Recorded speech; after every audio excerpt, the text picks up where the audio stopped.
Right.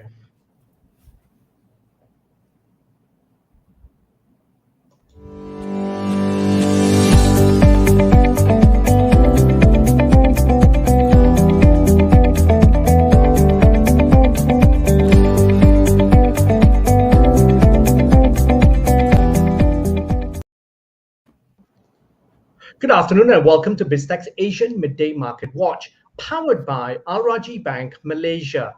Now, our guest today is Lee Kian Soon, CEO of Astral Asset Management out of Singapore. Now, good to have you on the Market Watch, Kian Soon. Good to be back. Yes, I hope you had a good holiday. It's been a long weekend for a lot of people, and quite a number of markets are still closed. So, Japan, mainland China, and Malaysia are still closed for holidays. Yes.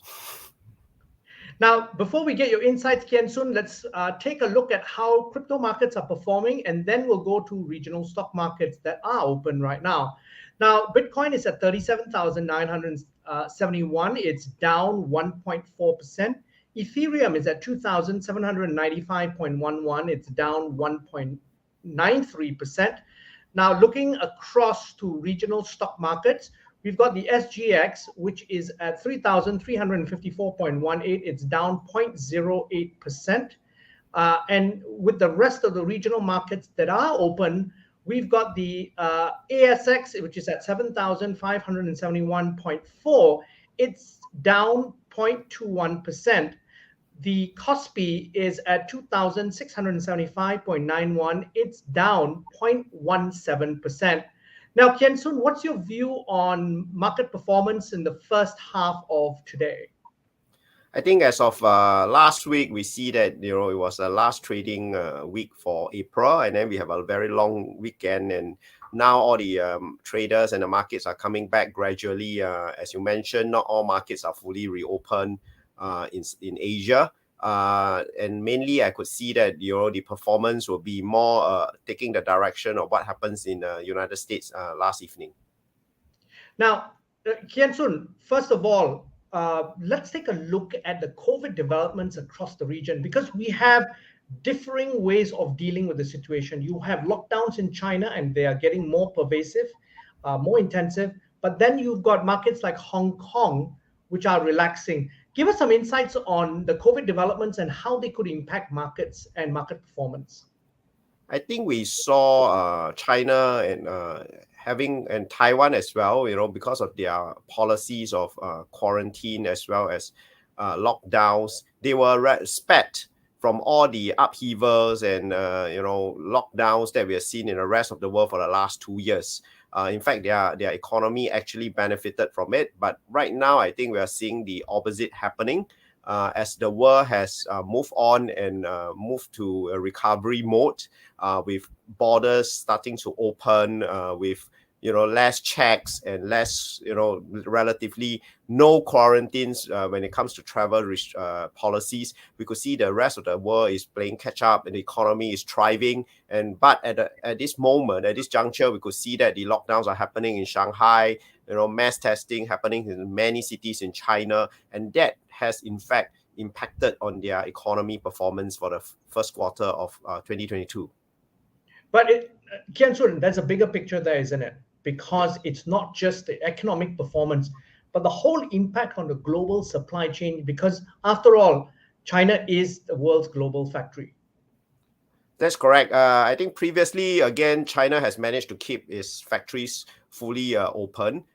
Even after the first incident happening at Wuhan, we could see that none of the factories were affected. But in the year 2022, this has changed, as we could see that a lot of factories in Shanghai were affected by the recent lockdowns, with no signs, with no clear indications on when these lockdowns were going to be lifted.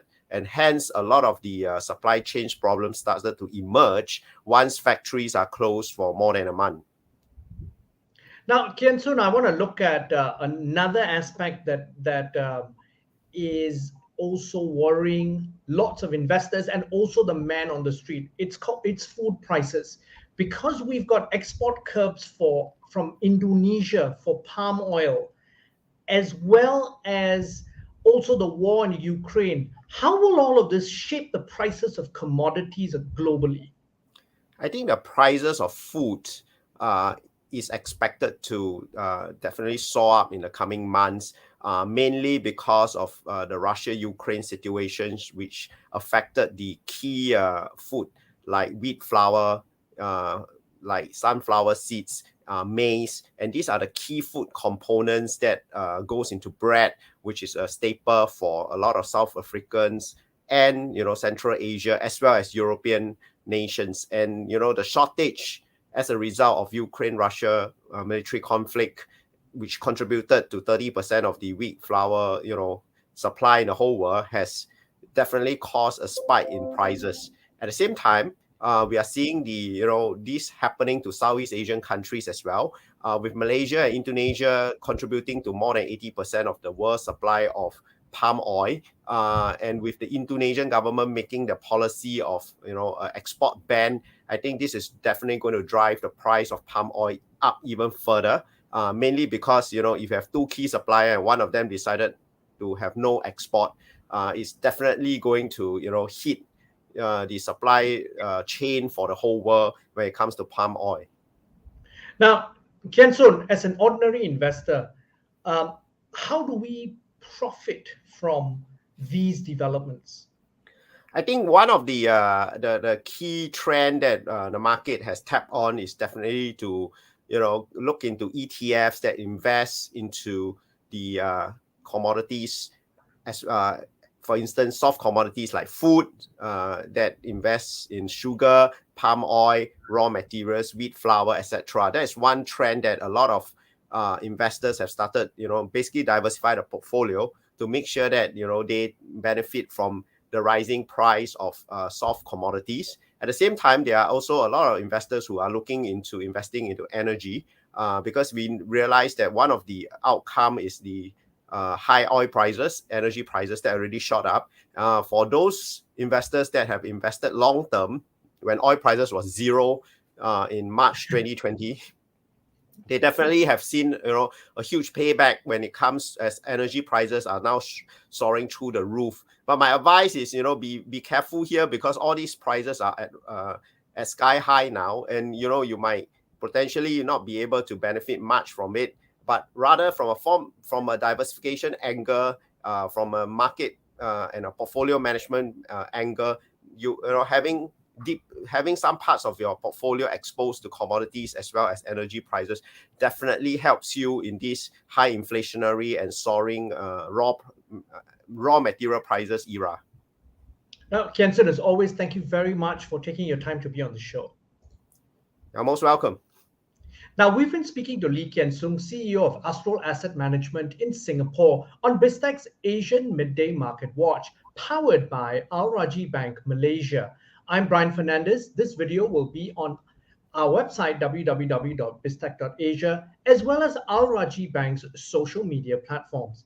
Please like and subscribe to our various platforms. Thank you very much for tuning in.